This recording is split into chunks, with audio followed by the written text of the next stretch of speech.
अब पता क्या होगा, हमने जितनी मेहनत करी थी, सिलेक्शन तो होने एक न दिन तपस्या होनी है, ठीक है। अब सारा क्रेडिट जाएगा उन लोगों को, सारा क्रेडिट उन लोगों को जाएगा। जबकि जो पुलिस वाला आया था पागल हो गया था, मैं बीमार पड़ गया था लास्ट में। तो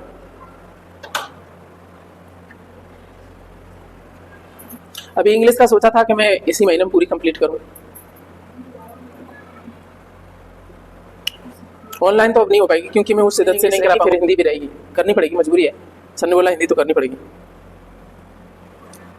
इतना परेशान किया जाता है, जो अच्छा काम करता है ना उसको तो छोड़ ही देता है, इसलिए सिस्टम करप्ट कर देता है। लोग चाहते ही नहीं है कि लोग तुम्हारे साथ मेहनत करें। सच में जो मन से आपका हित चाहते हैं ना, उनको दिखाओगे तो दुखाओगे ना उनका मन, शांति तो नहीं मिलने वाली। सच बोल रहा हूँ। चलिए, स्वागत है पॉलिटी की नेक्स्ट क्लास में। और अब तक हमने पढ़ा क्या, पॉलिटी के बारे में क्या पढ़ा था बताओ। पहली क्लास में कैसे संविधान सभा बनी और कैसे उसने काम करना शुरू करा था, वहां तक हमने पढ़ लिया था, ठीक है। उससे आगे पढ़ते हैं हम। चलो, हमने ये सारी चीजें पढ़ी थी। संविधान सभा ये कैबिनेट मिशन के तहत बनी है, कैसे आपका और भी काम रहे थे, ठीक है। कैसे चीजें चल रही थी, पहली बैठक उद्देश्य प्रस्ताव क्या था, किसने आपका लिखा, कैसे आपका राष्ट्रीय ध्वज, चीजें भी हुई थी।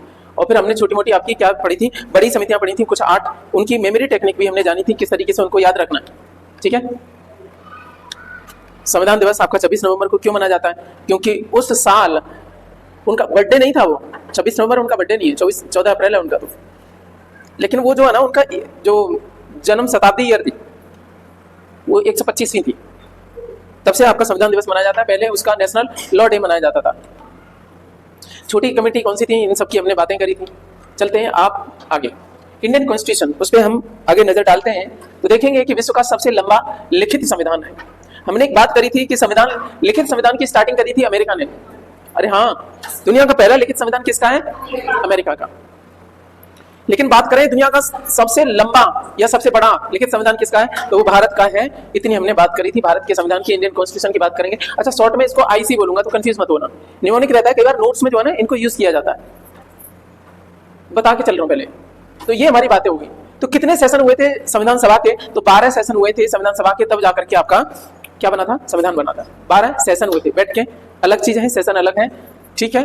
अब जब हमारे संविधान को अडॉप्ट किया गया था, बहुत सारे स्रोत हैं उसके, उनसे हमने चीजें उठाई थी। ये एग्जाम में जरूर रहता है, 1 या 2 क्वेश्चन, 1 या 2 नंबर का आपका पेपर में देखने को मिल जाता है छोटी परीक्षा में, ठीक है।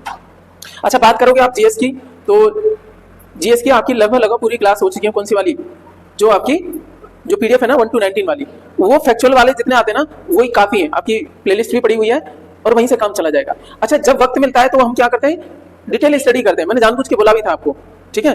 किसी को बोरिंग भी लग सकता है, लेकिन ध्यान रखना सफलता के लिए यही आवश्यक था। जो आपके लिए एग्जाम के लिए जरूरी है वो तो बना चुके हैं पहले से ही। तो वक्त है तो क्या करें, उसको इनलार्ज करें। जब उसी पीडीएफ को दोबारा देखोगे ना डिटेल पढ़ने के बाद में, तो कोई भी किताब आप उठा के देखोगे और जीवन में कभी मन करे बड़ी परीक्षा का, तो तुम्हें नई कोचिंग करने की जरूरत नहीं है। इस सोच से पढ़ाया था ये। कुछ लोगों ने इसको भी क्रिटिसाइज करा क्योंकि पता नहीं चल क्या रहा है। अच्छा सर, यहाँ पे तो अडॉप्टेड बाय वेरियस सोर्स, भारतीय संविधान में बहुत सारे स्रोतों से आपका इसको लिया गया है। तो 2 तरह के इनको 2 भागों में बांटेंगे। एक तो इंटरनल सोर्स, कहने का मतलब भारत में कुछ चीजें डेवलप हो रही थी, अंग्रेज आए थे, हर रोज क्या बन रहे थे, मतलब जो है ना नए कानून बन रहे थे, क्योंकि यहाँ पे प्रशासन कर रहे थे, तो वहां से चीजें मिली, तो उसको बोलेंगे हमारा इंटरनल सोर्स, आंतरिक। अलग अलग अधिनियम आपके पारित हो रहे थे, वो भी अच्छी चीजें, वो क्या करी, उनको रख लिया संविधान में। रीजन ये था क्योंकि उनसे हम क्या थे, रूबरू थे और वो एक्सपीरियंस्ड थी। उस तरह की व्यवस्था हमारे किस में आ गई थी, अनुभव में आ गई थी। और हमारी जनता जो है ना यूज्ड टू भी हो गई थी उसको लेकर के, ठीक है। तो उन सोर्सेस को बोलेंगे आंतरिक स्रोत, और दूसरे बाह्य स्रोत। बाह्य स्रोत, एक्सटर्नल सोर्सेस का मतलब क्या है, अलग अलग देशों के संविधान, वहां से कुछ न कुछ मोटी मोटी चीजें उठाई गई हैं और ये पेपर में पूछा जाता है। कौन से देश से कौन सी चीज उठाई गई है उनकी बात करेंगे बाद में। पहले टॉपिक उठाते हैं आंतरिक वाले कौन से हैं। आंतरिक वाले में बात करेंगे तो एक प्रश्न आता है, भारतीय संविधान का अधिकांश हिस्सा है, कहां से लिया गया है, ठीक है, गवर्नमेंट ऑफ इंडिया एक्ट 1935। कई बार तो ये कह देते हैं कुछ और नहीं है संविधान, जो भारत शासन अधिनियम है जो डिटेल में था उसी को कहीं ना कहीं क्या बना दिया है, भारतीय संविधान बना दिया। कुछ चीजें बाद में जोड़ दी गई है। तो एक प्रश्न रहेगा, तो संविधान का सबसे बड़ा हिस्सा तो कौन सा है, हमारा अपना अनुभव का है, जो हमने क्या कर लिया था, गेन करा था। समझ में आ रही बात है। तो वो क्या है, भारत शासन अधिनियम। क्यों इससे लिया गया, रीजन ये था वो हमारा एक्सपीरियंस हो चुका था, हम इससे काम कर रहे थे। तो एक प्रश्न समझ में आ जाएगा, भारतीय संविधान का अधिकांश हिस्सा कहां से लिया गया है, भारत शासन अधिनियम 1935। आंसर याद रहेगा, भारत शासन अधिनियम। भारतीय संविधान का जो आज जो संविधान है उसका अधिकांश हिस्सा कहां से हुआ, भारत शासन अधिनियम 1935 चलेगा। और कौन सी चीजें हैं जो इसमें से भारत शासन अधिनियम में कौन सी चीजें हैं, जैसे कि आप देखोगे न्यायपालिका अध्यादेश है, कैग, पीएससीज है, पब्लिक सर्विस कमीशन, जो स्टेट में एसपीएससीज है और सेंटर में या यूनियन में क्या है यूपीएससी है।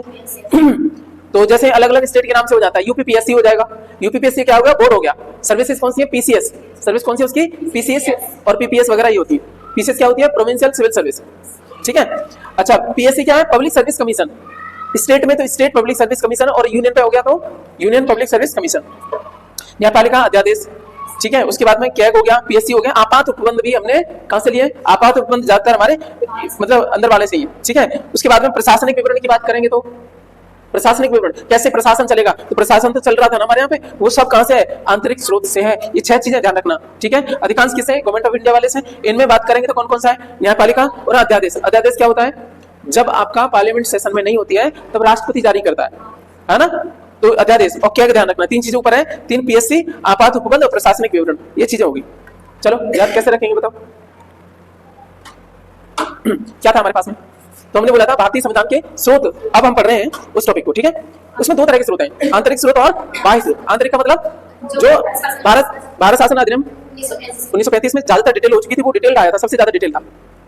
तो कौन कौन सी चीजें सर, अध्यादेश है, नहीं न्यायपालिका है, अध्यादेश है, कैग, उसके बाद में पीएससी, आपात उपबंध और आपका प्रशासनिक विवरण, एडमिनिस्ट्रेटिव जो डिटेलिंग है, कैसे प्रशासन चलेगा, वो सारी बातें आपकी दे रखी थी उसमें, ठीक है। चलो यहाँ तक बात आ गई। अब चलते हैं आपके बेहतरीन सफर पे, कौन से वाले पे, जो अक्सर एग्जाम में 1-2 क्वेश्चन देख लिए जाते हैं, वो है आपका कौन सा, बाहर वाले। बाहर में भी देखो सबसे नजदीक मैंने क्रम में रखे हैं सजा के, क्योंकि सबसे ज्यादा हमें अनुभव किसका था, ब्रिटेन का, क्योंकि ब्रिटिश लोग थे, ठीक है। तो वहीं से हमने उसको पहले नंबर पर उठा लिया। तो ब्रिटेन हमारा क्या है, एक्सटर्नल सोर्स में पहला क्या है, ब्रिटेन। ब्रिटेन से क्या लिया हमने, संसदीय शासन प्रणाली। ये प्रश्न बहुत पूछा जाता है एग्जाम में, संसदीय शासन प्रणाली, पार्लियामेंट्री सिस्टम, पार्लियामेंट्री सिस्टम हमने लिया, ठीक है। क्योंकि देखो ब्रिटेन में कौन सा था, पार्लियामेंट्री सिस्टम ही है, ठीक है। तो हम इंस्पायर भी उसी से हुए, तो वो चीजें हमारे यहाँ पे चल भी गई थी और थोड़ा थोड़ा उसी तरीके की व्यवस्था हो भी चुकी थी। अच्छा, डेवलपमेंट ऑफ कॉन्स्टिट्यूशन में मैं आगे कराऊंगा इसको, मैं कैसे अलग अलग एक्ट आते गए और फिर आपका ये बना भी, ठीक है। तो संसदीय शासन प्रणाली। दूसरा कौन सा है, विधि का शासन, रूल ऑफ लॉ। दूसरा क्या है, रूल ऑफ लॉ। अच्छा, यहाँ पे एक और चीज ध्यान रखना, रूल ऑफ लॉ यहाँ पे है, एक और आएगा वो बाद में कराऊंगा, भी आएगा, जापान वाले में अलग है, जापान वाले में अलग है, ठीक है। ये विधि का शासन अलग है, रूल ऑफ लॉ। अच्छा, संवैधानिक रूप से राष्ट्रपति की स्थिति। अच्छा, हमारे यहाँ पे राष्ट्रपति की स्थिति क्या है, रबर स्टाम्प। रबर स्टाम्प क्या होता है देखो, नाम मात्र का शासक, नॉमिनल पावर है उसके पास में। ब्रिटेन का भी जो राजा वगैरह होते हैं ना, उनका क्या है, मेन रूप से कौन होता है, वहां पे प्रधानमंत्री होता है। संसदीय शासन प्रणाली में जो मुख्य होता है वो कौन होता है, आपका मुख्य जो एग्जीक्यूटिव पावर होती है किसके हाथ में होती है, वो होती है प्रधानमंत्री के हाथ में। ऐसे ब्रिटेन में भी है, ब्रिटेन में भी यही है, वहां के राजे रजवाड़े हमारे कैसे राष्ट्रपति की तरह से। हालांकि आप देखोगे ज्यादातर पावर जो है ना इस देश की किसके हाथ में, राष्ट्रपति हाथ में, लेकिन उनका यूज कैसे करेगा वो, मंत्रिपरिषद की सलाह से, जिसका कि हेड कौन होगा, आर्टिकल कौन सा है, 74, आर्टिकल 74। चलिए यहाँ पे होगी, चुनाव में सर्वाधिक मत के आधार पर जीत की प्रक्रिया। अब देखो, अभी अभी तुम एक बात देखोगे कि चुनाव चल रहे हैं, चाहे आपके 10 लोग लड़ रहे हैं, उनमें से जिसको ज्यादा वोट मिल जाएंगे, यहाँ ऐसा नहीं है 51% मिलेंगे तभी जाके जीतेगा। 10 लोग लड़ रहे हैं, किसी को 11% मिल गए तो भी वो क्या हो गया, ज्यादा हो गया। सबको क्या मिले, 10, एक को 9 मिल गए तभी तो 11 होंगे उधर ठीक है। तो 11% पे भी जीत जाएगा, उससे कोई फर्क नहीं पड़ता है। इसलिए कई बार देखोगे गांव में चुनाव होते हैं ना किसके, प्रधानी के, तो लोग क्या कर देते हैं कि यहाँ से वोट नहीं कट रहे तो वहां से एक और कैंडिडेट खड़ा करवा देते हैं उसी मोहल्ले से, क्योंकि रीजन ये नहीं है कि 51% वाला जीतेगा। रीजन क्या है, सर्वाधिक मत के आधार पर जीत की प्रक्रिया। ये कई बार अच्छी भी है और कई बार बहुत बेकार भी है। इसमें क्या होता है, लोगों को पता है कि 51% की तो जरूरत ही नहीं है, देखा होगा ना प्रधानी के टाइम पे, तो ऐसा लग रहा है कि यार यहाँ से वोट नहीं कटेंगे, वो करवा दो। तो वो होता है कि जिसको ज्यादा मिल जाए, ज्यादा का मतलब ये नहीं 51% मिल जाए। तो ये प्रोसेस हमने कहां से लिया है, ये भी हमने ब्रिटेन से लिया है। तो ब्रिटेन की हमारी मुख्य रूप से कितनी चीज ध्यान रखनी है, संसदीय शासन प्रणाली तो वेरी वेरी इंपॉर्टेंट है। उसके बाद में विधि का शासन, ये भी दूसरे नंबर पे इंपॉर्टेंट है। और जो संवैधानिक रूप से राष्ट्रपति की स्थिति, ये तीसरा पॉइंट है। चौथा, चुनाव में सर्वाधिक मत के आधार पर जीत की प्रक्रिया, ये आपका कितना हो गया, 4 पॉइंट हो गया है ना, इनको ध्यान रखना। अब चलते हैं हमारा अमेरिका पे। अमेरिका से क्या लिया हुआ है? यूएसए बोले तो आपका संयुक्त राज्य अमेरिका। मूल अधिकार, वेरी वेरी इंपॉर्टेंट, ये अक्सर एग्जाम में पूछा जाता है। जो फंडामेंटल राइट है वो कहां से, किस देश के संविधान से प्रेरित है? तो यूएसए या संयुक्त राज्य अमेरिका से प्रेरित है। दूसरा, उपराष्ट्रपति, उपराष्ट्रपति का पद कहां से है? वो भी आपका यूएसए से। न्यायिक पुनरावलोकन, जुडिशियल रिव्यू, ये भी कहां से आपका? यूएसए से है। संविधान की सर्वोच्चता प्रस्तावना, इसमें कौन सा मेन ध्यान रखना है? मूल अधिकार, वेरी वेरी इंपॉर्टेंट। उपराष्ट्रपति का पद, ये भी आपका इंपॉर्टेंट है। और तीसरा है आपका कौन सा? हालांकि ये भी इंपॉर्टेंट ही है, ये तो 3-4 पॉइंट हो गए। संविधान सर्वोच्च है, वहां पे भी, हमारे यहाँ पे भी सर्वोच्च है, ठीक है। तो ये सारी चीजें तो हमें पता ही है। चलो, तो अब हम देखते हैं आपने कितना याद किया, उसको देख लेते हैं। तो जो 22 स्रोत है उनमें से हमारा पहला कौन है? आपका ब्रिटेन। ब्रिटेन में बताओ, पहला संसदीय शासन प्रणाली। दूसरा बताओ जल्दी से, रूल ऑफ लॉ, विधि का शासन। तीसरा, स्थिति, प्रक्रिया नहीं, वो अलग हो जाएगा, किसी और देश से है वो। संवैधानिक स्थिति, राष्ट्रपति की संवैधानिक स्थिति, बस इतना ध्यान रखो, अपने शब्दों में डाल सकते हैं, ठीक है। ओके, उसके बाद में सर्वाधिक मत पे चुनाव में जीत की प्रक्रिया, ठीक है, ये भी हो गया, 4 हो गए। अब यूएसए पे आ जाओ। मूल अधिकार, उपराष्ट्रपति का पद, न्याय पुनरावलोकन, संविधान की सर्वोच्चता और प्रस्तावना, 5 याद हो गए, है ना, यही ध्यान रखना। अब चलते हैं आपका कनाडा पे। कनाडा, अच्छा यूएसए है आपका, यूएसए ये रहा, इसके जस्ट ऊपर क्या है? कनाडा। चलो, कनाडा नहीं होता, कनाडा, कनाडा कह लो, कनाडा बोलो। संघात्मक व्यवस्था, ये वेरी वेरी इंपॉर्टेंट है। हम संघ जो है ना, अमेरिका जैसे नहीं है। वैसे दुनिया में आइडियल जो संघ का उदाहरण है वो कौन है? आपका अमेरिका है। संघात्मक व्यवस्था में क्या होता है? जहां पे शक्ति दोनों जगह आपकी बैलेंस हो, वहां पे स्टेट अपने आप में पावरफुल है। हमारे यहाँ पे ऐसा नहीं है, कभी भी नया स्टेट बनाया जा सकता है, रहता है नहीं है। तो अच्छा, उसके पीछे रीजन अलग है। हमारे जो है ना संघ बनने की प्रक्रिया अलग है। हमारा पहले एक देश है, बाद में अपनी प्रशासन की सहूलियत से अलग अलग राज्य बनाए। अमेरिका में ऐसा नहीं था। अमेरिका में 50 स्टेट थे, वो अपने को सुरक्षित करने के लिए एक हुए, नहीं ना, कहते हैं ना कि जब एक हो जाते तो आपको तोड़ना मुश्किल हो जाता है, एक दूसरे की जरूरत बने वो, तो फिर एक, इसीलिए वो है ना United state of America. America क्या है? आपका कॉन्टिनेंट है। वहां के 50 स्टेट थे, वो मिल गए, एक नया देश बना लिया जिसको बोलते हैं आपका यूएसए। वास्तव में कोई वो नहीं है, 50 स्टेट थे, वो बन गए। कई बार ऐसा होता है ना कि जैसे आपको ये लगे कि आपको किसी की जरूरत नहीं है, तब आप इंडिपेंडेंट फील करते हो, लेकिन ये नहीं था। एक दूसरे की जरूरत ये थी कि उस टाइम पे कॉलोनियल पावर ताजा आजाद हुई थी, अलग अलग पर्सन, उन्होंने बोला कभी भी कोई क्या कर सकता है आपको, क्योंकि लड़ाई शुरू हो गई थी, उधर हिटलर कोई कुछ कर रहा था, उन्होंने बोला इकट्ठे हो जाओ, अलग अलग चीजें दे दो कि आपका सेना और आपकी जो विदेश नीति सब देखेगा, सेंटर संघ देखेगा। तो वो कुछ पावर वहां पर पहुंच गई, और बहुत सारी पावर। इसीलिए देखोगे अमेरिका में दोहरी नागरिकता है, जिस स्टेट की हो वहां की भी सिटीजनशिप है, और प्लस अमेरिका की तो रहती है। पुलिस भी दोनों तरह की है, फेडरल पुलिस अलग है और दूसरी आपकी चीजें अलग रहती है, ठीक है। ओके, तो यहां से मूल अधिकार, राष्ट्रपति का पद, ये सारी चीजें होगी। अब कनाडा की हम बात कर रहे थे। संघात्मक व्यवस्था हमने कहां से प्रेरित है? हमारी कनाडा से। वो अलग बने थे, छोटे छोटे स्टेट बन के क्या बन गए? आपके एक देश बन गए। और हम क्या थे? एक देश पहले बने, बाद में फिर हमारे शुरुआत में कितने थे? 14 थे ना। फजल अली आयोग की बात करें, मेन रूप से तभी से शुरू होंगी ये चीजें। 14 थे ना। ओके, अब कितने हो गए सर? आपके डबल हो गए, जैसे 28 है ना अभी। तो कैसे? प्रशासन की सहूलियत है। अभी और भी डिमांड हो रही है, नए नए राज्य बना दो, तो और भी हो सकते हैं। तो कैसे हमारे राज्य कैसे डिस्ट्रक्टेबल है? उनको क्या है? विनाशी है ना राज्य। और संघ कैसा है हमारा? यूनियन। क्या केंद्र को कभी खत्म किया जा सकता है? देश ही चला जाएगा। तो हमारा अविनाशी क्या है? संघ है। सेंटर क्या है? अविनाशी, उसको विनाश नहीं कर सकते, ठीक है। ओके, संघात्मक व्यवस्था हमारे यहाँ कहां से प्रेरित है? कनाडा से है। इंडिया सशक्त केंद्र के साथ और अर्ध संघ सरकार वाला है। अवशिष्ट शक्तियां किसके पास में? केंद्र के पास में। सुनो, केंद्र पावरफुल कैसे है? कोई नया आपका टैक्स लाना है तो किन के पास में रहेगा? जो संविधान में चीजें थी जितनी बन गई, अब जो नई पावर जो नई लिखी है वो सब किसके पास में? केंद्र के पास में। अवशिष्ट शक्तियां बात करेंगे। ओके चलो, या छोड़ो, अभी इतना ही रहने दो। राज्यपाल की नियुक्ति, राज्यपाल जो गवर्नर होता है वो भी हमने कहां से लिया? कनाडा से। अच्छा, उपराष्ट्रपति हमने कहां से ले लिया? यूएसए से। तो गवर्नर कहां से ले लिया? कनाडा से। ये दोनों पड़ोसी है, ध्यान रखना। तो गवर्नर की पोस्ट कहां से आई? हमारे कनाडा से। और जो आपका जो फेडरल सिस्टम है या संघात्मक वाला, वो हमारा अलग है, कनाडा से आया। Technically we are not federal. Federal अलग होता है, क्वासी फेडरल अलग होता है, ये अलग अलग है, ठीक है। यहाँ आप मत याद करो, ठीक है। इतना हो गया, उम्मीद है आपको समझ में आया होगा। आगे चलते हैं। अगला है आपका आयरलैंड। आयरलैंड देखो, पहले तो लोकेशन देखो कहां पे आपकी। ये दिख रहा है आपका क्या? इंग्लैंड, ब्रिटेन के पास में। तो ब्रिटेन के देखो, मैंने एक साथ में क्या उठाए? ये वाले उठाए। कौन से? अमेरिका और कनाडा।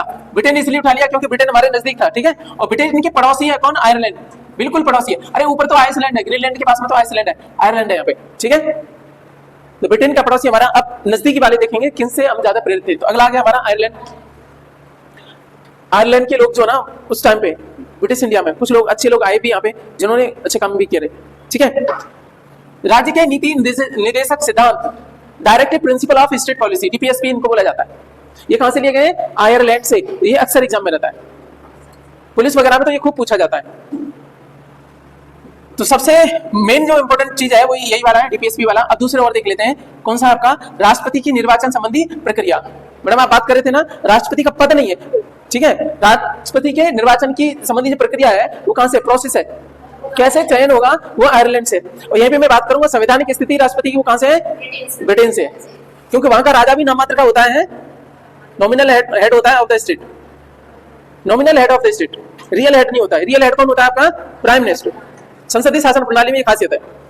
ओके, तो राष्ट्रपति की निर्वाचन संबंधी जो प्रक्रिया है, जो प्रोसेस है, कैसे उनका इलेक्शन होगा, वो है हमारा आयरलैंड से। डीपीएसपी तो है आपके। और राष्ट्रपति द्वारा राज्यसभा में मनोनयन, ये भी आयरलैंड से। अब राष्ट्रपति तो करेंगे साथ साथ में वो क्या कर सकते हैं? नॉमिनेट कर सकते हैं। कहां पे? राज्यसभा में। ये हो गया हमारा। चलो, तो अभी हमने क्या पढ़ा बताओ? आयरलैंड से 3 पॉइंट है आपके। पहला बात तो कौन सा आपका? डीपीएसपी, शॉर्ट में याद रखो। दूसरा, election procedure of president. President का इलेक्शन का प्रोसीजर कैसा है? एकल संक्रमणीय मत प्रणाली, वो प्रेसिडेंट वाले पढ़ेंगे, अभी नहीं पढ़ रहे। ठीक है, वो टॉपिक वहां आना है, तो यहाँ पे क्यों दिमाग खराब करें? कैसे होता है एकल संक्रमणीय मत प्रणाली, क्या है उसको आगे देखेंगे। ठीक है, तो ये हो गया निर्वाचनिक प्रक्रिया। उसके बाद में राज्यसभा में मनोनयन। कितने होते हैं मनोनीत बताओ? 12 होते हैं, 1 दर्जन भर मनोनीत होते हैं। ये हमने कहां से प्रेरित है? आपके आयरलैंड से। सर इनको याद रखना, ये कभी भी पूछे जाते हैं। और ये क्या है? स्टैटिक है, ये कभी बदलेगा नहीं, जो आ गया सो आ गया। तो एक बार याद कर लो, हमेशा काम आएगा। सही कि नहीं? करंट अफेयर तो है नहीं कि भैया हर साल अगला चेंज होना है। तो ऐसी चीजों को तो याद ही कर लिया करो जो फिक्स है। ठीक है, यहां तक समझ में आ गया। अब चलते हैं आपका अगले वाले पे, देखते हैं कि दक्षिण अफ्रीका से हमने क्या लिया? संविधान संशोधन की प्रक्रिया। संविधान को संशोधित किया जा सकता है। और आपको बताओ कौन सा आर्टिकल है? 368 वाला, 368 है कि नहीं? तो वो हमने कहां से लिया? आपका दक्षिण अफ्रीका से। साउथ अफ्रीका ये रहा, अफ्रीका महाद्वीप में ये लास्ट में पड़ा हुआ ना, दक्षिण अफ्रीका देश है। अफ्रीका क्या है? कॉन्टिनेंट। दक्षिण अफ्रीका क्या है? कंट्री, देश। ठीक है, वहां से लिया हमने संविधान संशोधन की प्रक्रिया। आगे चलते हैं आपकी फ्रांस में। स्वतंत्रता, समानता और बंधुत्व का सिद्धांत हमने लिया है कहां से? फ्रांस से। प्रियम्बल में देखा होगा आपने, है ना? स्वतंत्रता, समानता और ये आपके बंधुत्व वाला, ये हमने फ्रांस से लिए। प्रियम्बल में अच्छा खासा पोर्शन बना था ये फ्रांस वाला। फ्रांस हमारा दोस्त भी, अभी बात करेंगे वास्तविक रूप से जो है। अगला देखिएगा, गणतंत्रात्मक व्यवस्था भी हमने फ्रांस से लिया है। हेड ऑफ द स्टेट जो होगा, भले वो नॉमिनल क्यों ना हो, वो कैसा रहेगा आपका? वो जनता में से होगा, किसी रॉयल फैमिली का नहीं होगा। यानी वो भी क्या होगा? इलेक्टेड हेड होगा, उसका भी चुनाव होगा। ऐसा नहीं है जैसे इंग्लैंड क्या रिपब्लिक है? डेमोक्रेटिक है, डेमोक्रेटिक है, लेकिन रिपब्लिक नहीं है। इंडिया क्या है? Democratic Republic. हम रिपब्लिक हैं। डेमोक्रेसी तो हमारे यहाँ पे भी है, कहाँ पे भी है? इंग्लैंड में भी है। वहां पे चुनाव वहां पे भी होते हैं, हाँ जी, लेकिन वो रिपब्लिक नहीं है, क्योंकि उनका हेड ऑफ स्टेट बोले तो राजा होता है, वो वंशानुगत होता है, वो हेरिडिटी से होता है कि नहीं? हेरिडिटरी है वो जो भी है, वोटरी आनुवंशिक रूप से। लेकिन हमारे यहाँ ऐसा नहीं है। अभी कौन है आपकी मैडम? द्रौपदी मुर्मू, मुर्मू मैडम। ये क्या है? किसी वंश से कि इनका इलेक्शन हुआ था? इलेक्शन हुआ था, इसीलिए हम क्या है? गणतंत्र हैं। सर गणतंत्र हम कब बने थे? 26 जनवरी 1950 को। इसी दिन हमने राजकीय चिन्ह अपना अंगीकृत किया था। राजकीय चिन्ह क्या है? अशोका, जो एम्ब्लम जो है ना, क्या आपका? अशोका कैपिटल है ना, सिंबल है ना वो। कैपिटल का मतलब जो ऊपर रहता है, जो पिलर है उसके ऊपर, जो उसका कैपिटल का मतलब ऊपर हिस्सा है यार, जो 4 शेर वाला है वो वाला। ठीक है, तो इतना हुआ था। कांग्रेस ने, रीजन क्या था 26 जनवरी होने का? कांग्रेस ने इस डेट को 1930 में स्वतंत्रता दिवस, एक्चुअली स्वतंत्रता दिवस नहीं था वो, क्या था आपका? स्वराज दिवस था ना, स्वराज दिवस। स्वराज दिवस आपका समारोह के रूप में मनाया गया था। ये वाली हमारी बात हुई थी। ठीक है, चलो, उम्मीद है ये सारी चीजें मैं बता पाया। ठीक है, अब मुझे फिर से बताओ, तो पहले सबसे पहले लेके आते हैं कहाँ पे आपके? नहीं, फ्रांस पे लेके आऊंगा। फ्रांस में कौन कौन सा था? स्वतंत्रता, समानता और बंधुत्व, फ्रेटर्निटी। अच्छा, गणतंत्रात्मक व्यवस्था, ये हमने कहां से लिया है? फ्रांस से। और कुछ है इसमें? 2 ही सौदा है ना इसमें। इससे ऊपर चलो आपके दक्षिण अफ्रीका। दक्षिण अफ्रीका, दक्षिण अफ्रीका में 2 ही है, एक ही चीज है, संविधान संशोधन। प्रक्रिया, ठीक है। उससे ऊपर चलो तो आयरलैंड, आयरलैंड से 3 चीजें बताओ पहले। DPSP very very important. दूसरे नंबर पे राष्ट्रपति निर्वाचन संबंधी प्रक्रिया, ठीक है। हाँ, राज्यसभा में जो मनोनीत होते हैं ना सदस्य, ये व्यवस्था हमने कहां से लिया? आपकी आयरलैंड से। अब चलो उससे ऊपर जाओ, आपका कनाडा है। कनाडा से क्या लिया? संघात्मक जो व्यवस्था हमारा, ठीक है, हमने वहां से लिया। और क्या है? वेरी गुड, जो गवर्नर वाला ड्रामा है हमने कहां से लिया? कनाडा से लिया, ठीक है। समझ गए होंगे, याद ऐसे ही रखा करो अपनी भाषा में, ठीक है। उससे ऊपर जाओ तो आपका यूएसए। यूएसए से बताओ क्या है? सबसे इंपोर्टेंट चीज है मूल अधिकार। अक्सर एग्जाम में पूछा जाए मूल अधिकार। मूल अधिकार के बाद में मूल अधिकार के बाद में उपराष्ट्रपति का पद और न्याय पुनरावलोकन। क्या? देखो, संविधान हमारे देश में सर्वोच्च है, इसी से शब्द बनेगा संविधान की सर्वोच्चता और प्रस्तावना। इसके लिए इंपोर्टेंट क्या है? मूल अधिकार और आपका उपराष्ट्रपति का पद और प्रस्तावना, ये वेरी वेरी इंपोर्टेंट है, ये अक्सर पूछे जाते हैं। अब आ जाओ जो तुम्हारे मालिक रहे थे ब्रिटेन वाले, ठीक है। ब्रिटेन में पहुंचेंगे तो सबसे बड़ी बात तो यह है कि संसदीय शासन प्रणाली, शासन की जो व्यवस्था है, हमने राष्ट्रपति शासन प्रणाली अपनाई नहीं थी। हमने कौन सी अपनाई? संसदीय शासन प्रणाली, क्योंकि इससे हम यूज्ड टू थे। राष्ट्रपति शासन प्रणाली कहां पे है? कहां पे बताओ? अमेरिका में है। अमेरिका में मेन कौन होता है? पावर किसके हाथ में रहती है? राष्ट्रपति के में। हमारे यहाँ रहती है मेन? नहीं, संसदीय शासन प्रणाली, जिसमें आपका जो नॉमिनल हेड है वो कौन होता है? आपका राष्ट्रपति नॉमिनल हेड होता है। रियल हेड कौन होता है आपका? रियल हेड होता है आपका प्रधानमंत्री, संसदीय शासन प्रणाली में, ठीक है। तो 6 के 6 हमने याद कर लिए। बस ये है कि आपको घर पे एक दोबारा आपके रिवाइज करने हैं।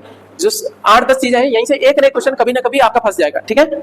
चलो, आप हर रोज समय दे रहे हो ना, तो ऐसा समय दो कि दोबारा आपका जरूरत न पड़े, केवल रिवीजन की जरूरत पड़े, पढ़ना ना दोबारा पड़े। जिंदगी में ऐसा पड़ जाओ। ऑस्ट्रेलिया से हम बात करेंगे समवर्ती सूची। समवर्ती सूची सर, सूचियां जो है ना हमारी कौन सी उसमें अनुसूची में, ये बताओ। 7वीं अनुसूची में क्या है? सूचियां। 8वीं में तो भाषा है ना, 7वीं में सूचियां है। तो कितनी सूचियां? 3 है। संघ सूची, राज्य सूची, समवर्ती सूची। तो जो समवर्ती सूची है, कोई विषय जो है ना आपका ऐसा है कि जिसपे कानून केंद्र भी बना सकता है, राज्य भी बना सकता है, ऐसी लिस्ट को बोला जाता है कंकरेंट लिस्ट या समवर्ती सूची। कंकरेंट लिस्ट बोला जाता है उसको। अच्छा, ये सूची हमने कहां से लिया? ऑस्ट्रेलिया से लिया। हालांकि बात करेंगे दोनों में आपका झगड़ा हो जाएगा, तो मानी किसकी बात जाएगी? कोई डिबेट होती है तो आपकी सेंटर की मानी जाएगी, ठीक है। तो ये समवर्ती सूची हमने कहां से ली? तो दोनों जगह बैठाने की बात कर रहा है, ये दोनों की बात कर रहा है। जहां दोनों की बात करे तो ऑस्ट्रेलिया ले आना, क्योंकि संयुक्त बैठक भी कहां से ली गई है? ऑस्ट्रेलिया से। तो समवर्ती सूची समझ में आ रही है, जहां पे दोनों की चले। संयुक्त बैठक में भी क्या है? दोनों सदनों की बैठक हो रही है, तो वो भी हमने कहां से लिया है? ऑस्ट्रेलिया से। ऑस्ट्रेलिया से दोनों एक साथ में रखने वाली बात ध्यान रखना ऐसे करके, ठीक है। अरे दोनों सदन की यानी संसद की संयुक्त बैठक कहां से ली गई हमारी? ऑस्ट्रेलिया से। जर्मनी की हम बात करेंगे सर। एक चीज बताओ, आपात उपबंध कहां से लिए गए? इतना कूटूंगा खींच के, भारत शासन अधिनियम से। आपात उपबंध, इसमें तो क्या है? आपातकाल के दौरान मूल अधिकारों का निलंबन हो जाता है, ये लिया गया है। आपात उपबंध कहां से? गवर्नमेंट ऑफ इंडिया एक्ट से। समझ आ रही है ना? लेकिन आपात के दौरान मूल अधिकारों का निलंबन हो जाएगा, ये कहां से? आपका जर्मनी से। वाइमर, इसको संविधान बोलते हैं, वाइमर कॉन्स्टिट्यूशन। वहां के संविधान का नाम क्या है? वाइमर, ठीक है। ओके, आपातकाल के दौरान मूल अधिकारों का निलंबन हो जाएगा। अच्छा, कौन से का नहीं होता है बताओ? 20 और 21 का नहीं होता है, बाकी सबका हो जाता है। 20-21 का नहीं होता है, ठीक है। अब जापान से आ जाते हैं। विधि द्वारा स्थापित प्रक्रिया, प्रोसीजर एस्टेब्लिश बाय लॉ। अच्छा, रूल ऑफ लॉ कहां से है? अच्छा, procedure establish by law Japan से। क्या है आपका? विधि द्वारा स्थापित प्रक्रिया। जैसे कोई दंड दिया जाएगा, तो दंड कैसे दिया जाएगा? भले ही कोई कितना भी आतंकी है, कुछ भी है, लेकिन क्या प्रॉपर उसका क्या चलेगा, है ना? विधि की प्रक्रिया चलेगी, उसकी सुनवाई होगी, उसको भी वकील दिया जाएगा, आखिरी इच्छा उसकी पूछी जाएगी। सर ये बहुत जरूरी होता है। मन में जो है ना नया नया खून आता है, उसको दिमाग तो होता नहीं है। इसलिए कहते हैं ना, जिन्होंने संविधान बनाया वो बड़े सुलझे हुए लोग थे, और तुम्हें लग रहा हो बेवकूफ है, ज्यादातर वकील थे, तो उन्हें सब पता था क्या होता है। क्योंकि जिस दिन ये होने लगा ना, तुमने कह दिया ये आतंकवादी है। आतंकवादी किसने घोषित किया? कई बार ऐसा भी हो जाता है, जो व्यक्ति नहीं होता उसको बना दिया जाता है, जैसा दिखता है वैसा नहीं होता है। तो भीड़ क्या करेगी? लिंच करेगी। फिर तो वो लोकतंत्र नहीं है। किसी दिन आपके पास भी एलिगेशन लग सकते हैं, तो ये व्यवस्था खराब हो जाती है। इसलिए कहते हैं ये संस्थाएं जिंदा रहनी चाहिए। हाँ, उनमें जो है ना सुधार करना चाहिए कि जो डिले हो रहा है, तो बहुत सारे आपकी जो ना न्यायपालिकाएं और भी इनकी व्यवस्था करी जाए, उनकी और भी बेंच बनाई जाए, जो जज हैं जजेस की संख्या बढ़ाई जाए। इन पे तो काम नहीं किया जाता है। संस्थाओं को तोड़ोगे, आए दिन तुम देखने को मिल जाते हैं कि कहीं पे भी आपका एनकाउंटर कर दिया, ये कर दिया। ये सर लोकतंत्र को कमजोर करने वाली चीजें। जिस दिन संस्था खत्म होगी ना, आने वाले समय में कोई भी जब सत्ता में आएगा तो अराजकता फैल जाएगी। ऐसा देश कभी फलता फूलता नहीं है। तो जापान से हमने लिया, हमारे संविधान में लिया गया क्या? विधि द्वारा स्थापित प्रक्रिया।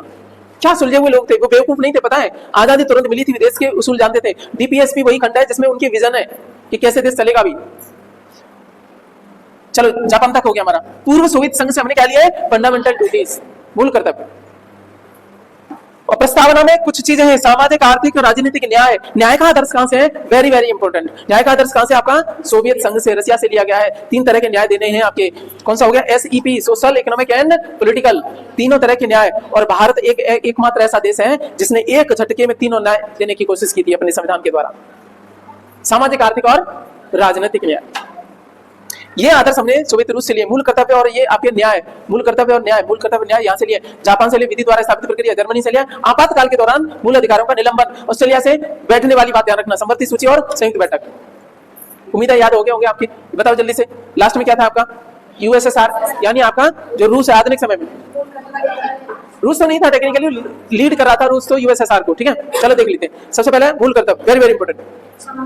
और दूसरा आपका न्याय लिए गए हैं जो प्रस्तावना में है, न्याय का आदर्श जो है उसमें SEP ध्यान रखना, सामाजिक, आर्थिक और social, economic and political justice. ये हमने कहां से लिया है? रशिया से। रशिया के ऊपर चलोगे तो क्या मिला आपको? जापान। जापान से क्या लिया आपने? विधि द्वारा स्थापित प्रक्रिया। उससे ऊपर चलोगे 8वें नंबर पे क्या है? जर्मनी, ठीक है, चश्मा लगा के बॉस बना हुआ जर्मनी। जर्मनी में क्या है? आपातकाल के दौरान मूल अधिकारों का निलंबन। चलो उसे ऊपर पहुंचो आपका ऑस्ट्रेलिया। ऑस्ट्रेलिया 90 नंबर पर, वो समर्थी सूची और बैठक। अच्छा, जो बातें बताई गई वही लिंक करते हो ना? मुझे पता है जब बैठने की बातें लिंक करते होंगे। साइंस होती है पढ़ने की, सच्ची बात यही है, ये फायदा होता है। अच्छा ये पहुंच जाओ, ये कौन सा हो गया? ऑस्ट्रेलिया 8वां, 7वें पे ऑस्ट्रेलिया है ना, 7 पे है भी ना वैसे भी। अच्छा 6ठे पे कौन सा है जल्दी बताओ? फ्रांस है। हाँ बताओ, हॉकी लेके क्या करे? स्वतंत्रता, समानता और बंधुत्व, ये और गणतंत्रात्मक व्यवस्था, और क्या है? कुछ नहीं। और उससे ऊपर पहुंचो 5वें नंबर पे, दक्षिण अफ्रीका पे क्या है? संविधान संशोधन वाला। उससे ऊपर पहुंचो आपका 4थे नंबर पे आयरलैंड। 3 चीजें बताओ। TPSP, निर्वाचन संबंधी प्रक्रिया, और आपका राज्यसभा में राष्ट्रपति द्वारा मनोनयन, ठीक है। अब पहुंचो आपका कनाडा, संघात्मक व्यवस्था, दूसरा गवर्नर, यहाँ था गवर्नर कनाडा में। और क्या है? USA में पहुंचो आपका, USA में 4-5 चीजें बताओ।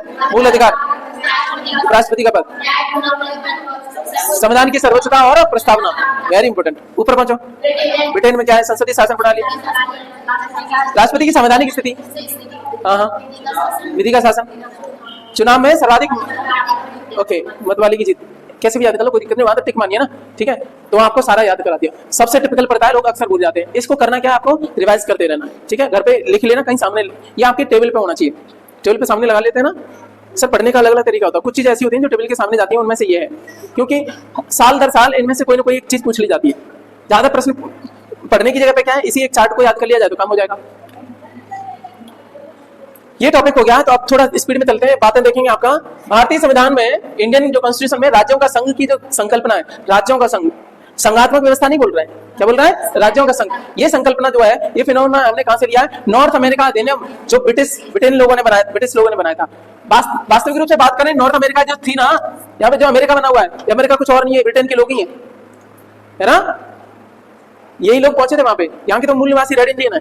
तो एक अधिनियम आया था, नॉर्थ अमेरिका अधिनियम, नॉर्थ अमेरिका जो एक्ट आया था ना, नॉर्थ अमेरिका एक्ट, ब्रिटिश सरकार ने बनाया था, ब्रिटिश लोगों ने बनाया था, वहीं से लिया गया राज्यों का संघ। सर अमेरिका ही तो राज्यों का संघ बना है, तो ये कंसेप्ट हमने कहां से लिया है? वहां से, इस अधिनियम से लिया, ठीक है। अब चलते हैं अगला वाला सर। 61वें संविधान संशोधन के द्वारा मतदान की आयु भारत में 21 वर्ष से कितनी कर दी गई थी? 18 वर्ष कर दी गई थी। उस टाइम पे PM कौन थे? राजीव सर थे, ठीक है, राजीव गांधी सर। ध्यान रखना, जिन लोगों ने आपके लिए आजादी दी है, जिन लोगों ने आपके लिए इतना खूबसूरत व्यवस्था दी है ना, उनका आपको कृतज्ञ रहना जरूरी रहता है। कृतज्ञता पाप होती है।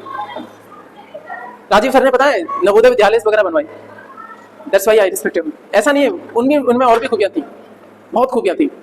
वो पॉलिटिशियन नहीं थे, रियल में जो एक लीडर होते हैं ना, वो कई बार तो ये भी बोलते हैं कि हम सेंटर से 1 रुपया भेजते हैं, यहाँ पे 10 पैसे ही आता है। वो ये नहीं, उन्हें ये नहीं ध्यान कि उन्हीं की सरकार थी, जनता नाराज होगी। इतने ईमानदार थे, सच बता गए वो कि मैं भेजता हूँ 1 रुपया, वहां तुम्हारे तक 10 पैसे पहुंचते हैं। लोग कहने लगे कि इसको रोकोगे तो तुम ही। तो उन्हें ज्यादा छल कपट नहीं था। देश में कंप्यूटर की व्यवस्था ले आए, उस टाइम पे क्रिटिसाइज बहुत करा, और कंप्यूटर नहीं होता तो देश कहाँ इसरो हम पहुंच पाते? ये इसरो वगैरह आज जो इतने बुलंदियों पे है, उसका बेस पढ़ पाता? नहीं पढ़ता। चलो, तो राजीव सर ने कितना करा आपका 21 वर्ष से 18 वर्ष कर दी मतदान की आयु, जिससे और भी लोग आपके किसमें मतदान में शामिल हो गए, जिससे लोकतंत्र का बेस बढ़ा, है ना, थॉट प्रोसेस बढ़ी। तो ये थे आपके राजीव गांधी। और 61वें की बात करेंगे, 60 साल नहीं, 61वां संविधान संशोधन है, ठीक है। 61वें संविधान संशोधन से क्या हो गई, 21 वर्ष से क्या होगी आपकी 18 वर्ष होगी। भारतीय राजनीतिक व्यवस्था में सर्वोच्च स्थान किसका है, संविधान का है। तो यही तो प्रश्न था, संविधान की सर्वोच्चता हमने कहां से लिया, अमेरिका से, है ना। चलो अब चलते हैं सर आपके प्रारूप समिति की बात करेंगे। प्रारूप समिति की बात करेंगे तो देखेंगे प्रारूप समिति के सदस्य कितने थे सर आपके, 7 सदस्य थे, जिनमें से एक प्रेसिडेंट है और 6 सदस्य अन्य थे। प्रेसिडेंट कौन है आप जानते हो, doctor B R Ambedkar sir, Ambedkar साहब थे। तो अम्बेडकर साहब एक बात कहते हैं, राजनीतिक लोकतंत्र तब तक स्थायी नहीं बन सकता जब तक कि उसके मूल्यों में सामाजिक लोकतंत्र नहीं हो। सामाजिक लोकतंत्र का मतलब क्या है, समाज का हर तबका आपका बराबरी पे न हो, ठीक है। तो जिन लोगों को आपका सामाजिक रूप से पिछड़ापन है, उनको क्या है, एक लेटर दे करके उनको जो है ना, रिजर्वेशन शब्द यहीं से बना है आपका, उनको वो करी जाए। लोगों को जिनको जो है ना, जिनके अधिकार छिनते हैं, उनको चिलबिली तो मचती है, लेकिन आप सोचो उनकी जगह पर रखे, तब समरसता आएगी। अपने आप को हटा के देखोगे ना, लगेगा कुछ लोग इतने दबे कुचले थे, उनको बराबरी फैलाना। सामाजिक लोकतंत्र भी जरूरी होता है, जहां पे समाज का हर वर्ग प्रतिनिधित्व पाए। लोकतंत्र का मतलब क्या है, जहां पे आपका रिप्रेजेंटेशन की बात करेंगे, क्या समाज का हर तबका वहां पे आ पा रहा है, लोग डायरेक्ट नहीं आ पा रहे हैं, तो उनको क्या किया जाए, स्टेट की तरफ से व्यवस्था की जाए कि उनका रिजर्वेशन किया जाए कि वो तो आएंगे ही आएंगे, सीटें रिजर्व करी जाए, जिससे वो लोग, उन लोगों की भी भागीदारी बढ़ पाए, उन लोगों की आवाज पहुंच पाए। तो ये स्टेटमेंट किसका है, डॉक्टर साहब का है। उसके बाद में 6 लोगों को देख लेते हैं, कौन से आपके 7 सदस्य में थे। एक तो अम्बेडकर साहब हो गए, दूसरे कौन से आपके, गोपाल स्वामी अयंगर, अल्लादी कृष्णा स्वामी अय्यर, के मुंशी, सैयद मोहम्मद सादुल्ला, माधव राव, एन माधव राव है। उसके बाद में टी कृष्णामाचारी। अच्छा, इन दोनों का साथ में एक गड़बड़ हुई है, ये लास्ट तक काम नहीं कर पाए, तो इनकी जगह पे कौन आ गया आपके, ठीक है, ये सुनो, बीएल मित्र थे, उनकी जगह पे एन माधव राव आ गए थे। हेल्थ कारण से इन्होंने त्यागपत्र दे दिया था। फिर उसके बाद में डीपी खेतान की मृत्यु हो गई थी, उसके बाद में कौन आ गए थे, टी कृष्णामाचारी आ गए थे। इस प्रकार से ये 7 सदस्य हैं। और आपको फोटोनिक मेमोरी टेक्निक याद हो तो 1 पे तो आपको अम्बेडकर साहब पता है, इनसे जोड़ो। 2 पे क्या है, हंस है ना, तो क्या है, गोपाल स्वामी अयंगर। गोपाल कहाँ है, पीछे हंस है आपका। तीसरे नंबर पे क्या है, अल्लादी कृष्णा स्वामी अय्यर, ठीक है, ओम लेकर के अल्लादी कृष्णा स्वामी अय्यर आप ये कर रहे हो, ठीक है, तीनों बातें कर रहे हैं। 4 पे क्या है, मुंशी चेयर पे बैठते हैं आपके। 5वें पे क्या है, सैयद मोहम्मद सादुल्ला, शहीद कर दिया तो मैं ऊपर लटका दिया, सैयद मोहम्मद सादुल्ला। 6ठे नंबर पे एन माधव राव, बीएल मित्र, ठीक है, एन माधव राव, बीएल मित्र ने त्याग पत्र दे दिया, किस चक्कर में, आपका हेल्थ कारण से, ठीक है। 6ठे पे हॉकी है, बीएल मित्र। और आपके 7वें पे क्या है, टी कृष्णामाचारी है, ठीक है। तो 7वें पे स्टेट उसकी डीपी खेतान, इनकी मृत्यु हो जाती है 1948 में, तब आपके बन जाते हैं टी कृष्णामाचारी। तो एक बार इनको याद करने की कोशिश करें, तो बताओ कौन सा था। इधर डॉक्टर साहब तो थे बी आर अम्बेडकर, ये तो हेड है, बार बार पूछा जाता है।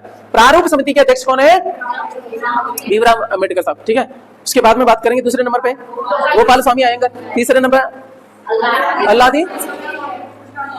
अल्लादी कृष्णा स्वामी अय्यर, ठीक है। 4थे नंबर पे के मुंशी, 5वें नंबर पे सैयद मोहम्मद सादुल्ला, 6ठे नंबर पे एन माधव राव।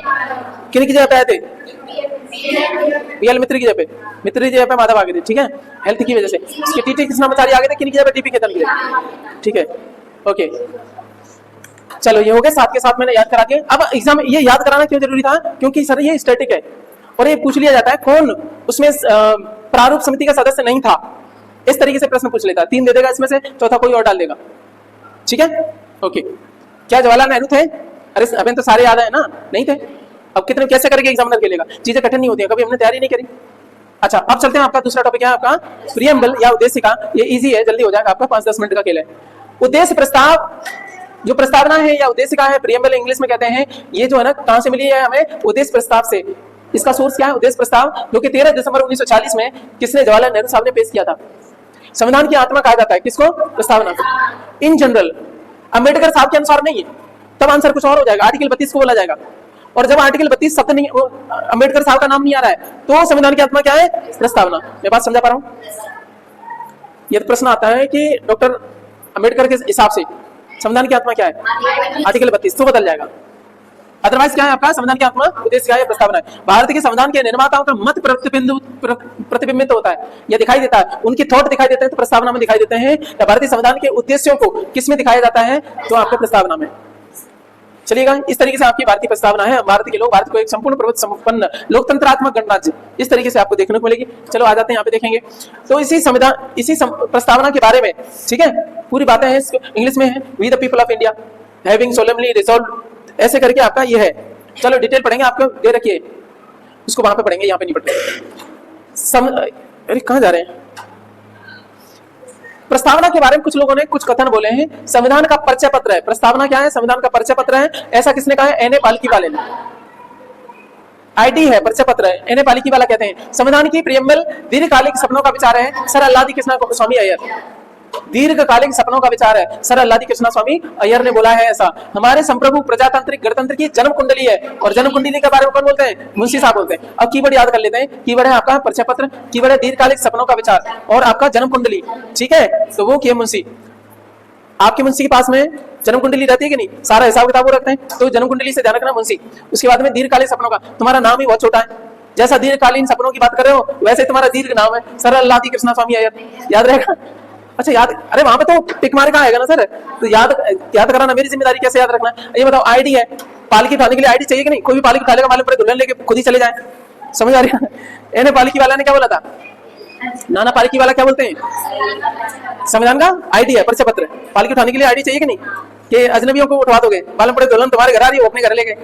ठीक है, उसके बाद में दीर्घकालीन सपनों का विचार है, अल्लादी कृष्णा स्वामी है।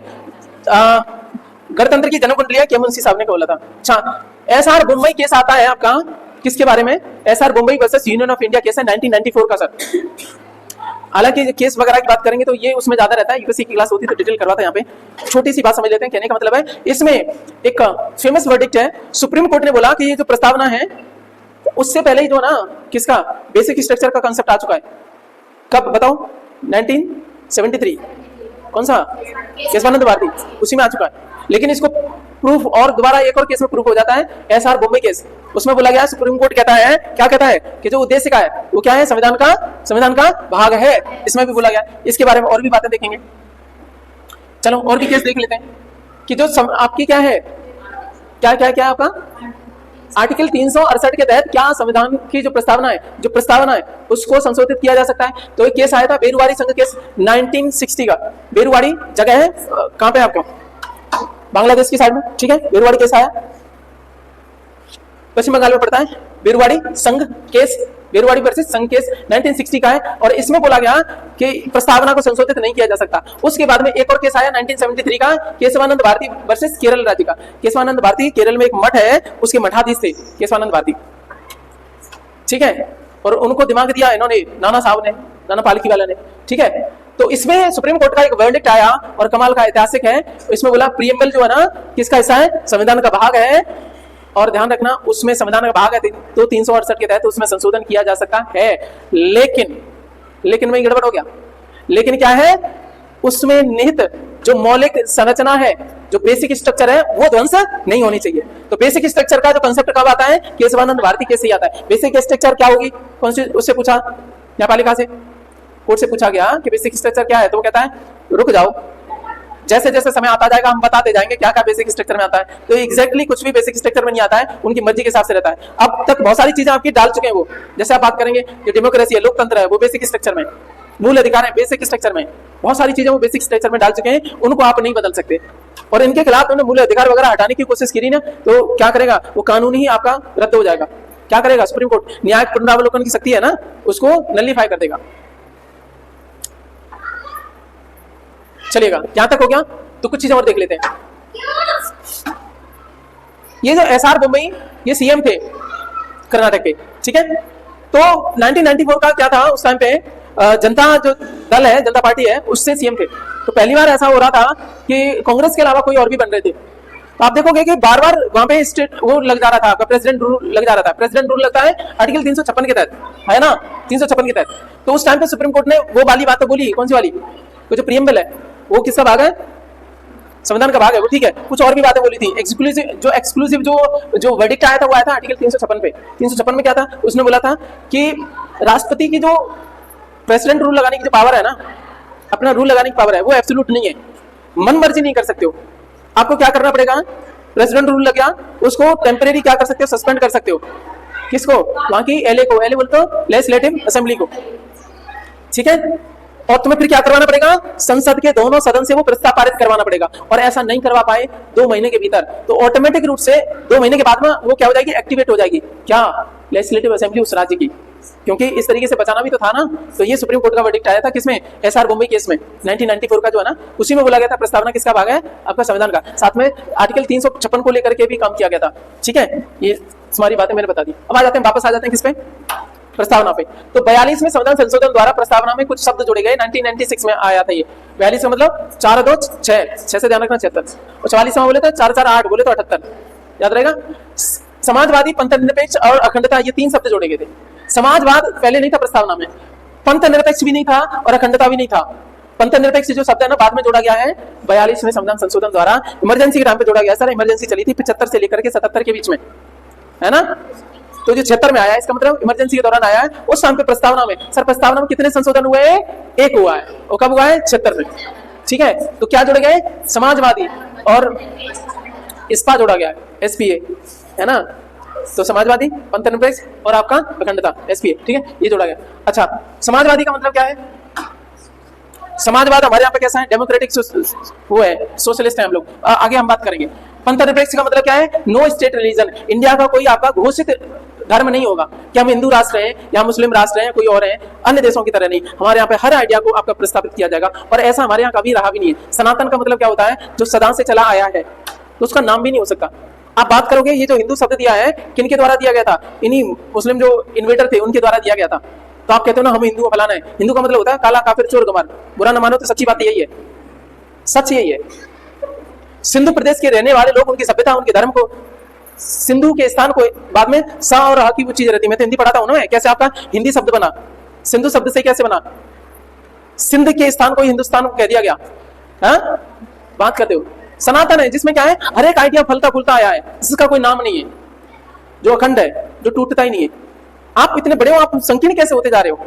वो आप सभ्यता हो जिसने सबको समाहित किया है, नए नए विचारों को प्रस्फुटित किया है, इसीलिए हजारों साल से आप चले आ रहे हो। तो संकीर्ण विचारधारा मत करो ना। एक समय में कोई ये विचार आते हैं ना, सब उठे, कितने साल हुए नए नए विचारों को, नए नए धर्मों को, समझ वाली बात है। ये उठाएंगे, बिगड़ेंगे, स्वरूप इसी में सब धारा में शामिल हो जाते हैं। तुम्हें लगता ना ये हो जाएगा, हो जाएगा, किसी ने कुछ नहीं करा पाया। कितने आए, कितने इसी में विलीन होते गए। तो एक नई धारा मत बनाओ, यही गड़बड़ हो जाएगा। समझ आ रही है कुछ, नई धारा की जरूरत ही नहीं है। कितनी सभ्यताएं सब इसी में शामिल होती चली गई, होता है कि नहीं।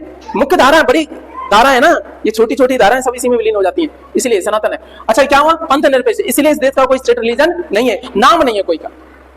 लेकिन ध्यान रखना, पंथ निरपेक्ष शब्द जोड़ा गया है, इसमें धर्म निरपेक्ष नहीं है। धर्म का मतलब होता है सर कर्तव्य, ऐसा नहीं है देश का कोई कर्तव्य नहीं है। धर्म निरपेक्ष शब्द हमारे संविधान में नहीं है। क्या है सर आपका, पंथ निरपेक्ष है। धर्म का मतलब होता है ड्यूटी, धर्म तो अच्छी चीज होती है। ये पंथ है, रिलीजन है, कोई स्टेट रिलीजन नहीं है। ठीक है, तो वास्तविक रूप से ये शब्द सही नहीं है। तो पंथ निरपेक्ष से मतलब क्या, भारत में कोई राज्य का कोई धर्म नहीं है, स्टेट रिलीजन नहीं है, बस इतना मतलब है। सबको सहायता देगा, सबको बढ़ावा देगा, हर व्यक्ति को अपना अपना धर्म, अपना बिलीफ मानने की स्वतंत्रता है। ये है हमारे यहाँ पे, यही खूबी है हिंदुस्तान के संविधान की। और यहाँ जितने खुले ढंग से आप बोल सकते हो, उतना कहीं आपको बोलने की आजादी नहीं है। चलो ये हमारी प्रस्तावना, और भारतीय संविधान निर्माताओं का क्या है मत इसमें प्रदर्शित है। इतना शॉर्ट में पूरी संविधान का क्या है आईडी है। यानी पालिकी वाला कहते हैं क्या है, आइडेंटिटी कार्ड है, इसमें वो सब सौदा दे दिया है, कीवर्ड दे दिए। ये क्या है आपका क्रक्स है, या सिनॉप्सिस कह सकते हैं इसको। क्या बोलते हैं, दीर्घकालिक सपनों का क्या है विचार है। किसने बोला, सर अल्लाह की कसम, है ना। एक और है जिन्होंने बोला कुंजी है, जन्म कुंडली है, मुंशी साहब कहते हैं जन्म कुंडली है, परिचय पत्र हो गया, आईडी बोले तो परिचय पत्र। हम भारत के लोग भारत को एक संपूर्ण प्रभुत्व संपन्न समाजवादी पंथ निरपेक्ष लोकतंत्रात्मक गणराज्य बनाने के लिए तथा उसमें नागरिकों को सामाजिक, आर्थिक और राजनीतिक न्याय, विचार अभिव्यक्ति, विश्वास, धर्म और उपासना की स्वतंत्रता, प्रतिष्ठा और अवसर की समता प्राप्त कराने के लिए उन सब में व्यक्ति की गरिमा और राष्ट्र की एकता और अखंडता तो सुनिश्चित करने वाली बंधुता बढ़ाने के लिए दृढ़ संकल्प होकर अपनी संविधान सभा में आज तारीख 26 नवंबर 1949 को मिति मार्गशीर्ष शुक्ल सप्तमी संवत 2006 विक्रम संवत बोले विक्रमी को एतत् द्वारा इस संविधान को अंगीकृत अधिनियम द्वारा आत्मार्पित करते हैं। तो भारतीय संविधान कब स्वीकृत किया गया, 26 नवंबर को। कब लागू हुआ, 26 जनवरी को 1950 को। ठीक है, मेरी बात समझ में आ रही है थोड़ी बात। चलो अब आप लोग बोलते हैं सर आपने बोला था कि जो बीसी है विक्रम संवत है वो 57 बोलते हो आप, तो हमने तो कई जगह 58 सुना है। तो आ जाओ, आज हम हिसाब किताब कर लेते हैं। संवत 2000 कितना है 6, और यहाँ कितना चल रहा है 49। इसको 2006 में से आपका इसको घटाना कितने बचेंगे, 57 ही बच रहे हैं ना। अब क्या है, ये हो गया प्रूफ के नहीं, संविधान निर्माता बेवकूफ तो थे नहीं। यहाँ और भी क्या कर दिया, एक और प्रूफ दे दिया आपको कि 57 बीसी है ना, तो किताबों में 58 मिल जाए तो उसको सही मत मानना। क्या है आपके इसमें प्रस्तावना में लिखा हुआ है एग्जैक्ट, ठीक है, कोई दिक्कत? चलो अब हम इसको याद करते हैं। तो इसमें इतने वाले खंड में मैंने थोड़ा दे दिया, याद करने के लिए क्या है, triple S R D R, triple S D R. तो ट्रिपल एस में हम भारत के लोग, अच्छा ये बताओ पूरे संविधान की जो पावर है वास्तविक रूप से किसके हाथ में है? We the people of India. हम अपने वोट के द्वारा अपनी जो पावर है किसको देते हैं, पहुंचाते हैं आगे। जितने भी जो है विधायक वगैरह कुछ नहीं होते हैं, हमारे वोट की पावर से हम सबको जो है ना पावर मिली हुई है इक्वल, वो पावर जाती है इनके हाथ में। और इन लोगों को पैसा कहां से जाता है? हमारे ऊपर जो लगता है टैक्स, उसके द्वारा। तो सबसे वास्तविक रूप से पावर किसके पास में? हमारे पास में। इसीलिए कहते हैं वोट करो, वाइजली वोट करो। कुछ खानदान कुछ घराने बने पड़े हैं, उन्हीं को आप करते आ रहे हो जो आपके लिए काम करे। रिलीजन की बात है, रिलीजन आप अपने दम पे देख लोगे, ठीक है। भारत के लोग संपूर्ण प्रभुत्व संपन्न का मतलब क्या होता है? इसको कहते हैं आपके सोवरेन। एक ऐसा हो गया। दूसरा ऐसा कौन सा है? समाजवादी, पंथ निरपेक्ष, सेक्युलर, लोकतंत्रात्मक गणराज्य। कैसा आपका? लोकतंत्रात्मक गणराज्य। ये ट्रिपल एस डी आर हो गए, ट्रिपल एस डी आर। उसके बाद में हमारे पास में ये चीजें हैं, 3 चीजें जिनको बोला जाता है आपका न्याय, स्वतंत्रता और समता। इनको अलग ध्यान रखना। पहले ट्रिपल एस डी आर ये वाला खंड हो गया, प्रस्तावना आपको ये तो याद होनी चाहिए। संविधान आपको याद करना है तो ये तो याद होनी चाहिए, और एक आदर्श नागरिक होने के नाते आपको याद होनी चाहिए। तो पहला याद करने का तरीका ट्रिपल एस डी आर मैंने बोल दिया। दूसरा क्या है आपके? न्याय, स्वतंत्रता और आपका जस्टिस, फ्रीडम और आपका इक्वलिटी। JFE ध्यान रखना है, पहले जे आएगा। जे में कौन सा है? SEP, सामाजिक, आर्थिक और राजनीतिक न्याय। कहां से लिए गए जल्दी बताओ? रसिया से, है ना। उसके बाद में ये है tab FB, FW, tab FW यानी thought, expression, belief, faith, worship, विचार, अभिव्यक्ति, विश्वास, धर्म और उपासना की स्वतंत्रता। ये है हमारे यहाँ पे स्वतंत्रता दी गई है।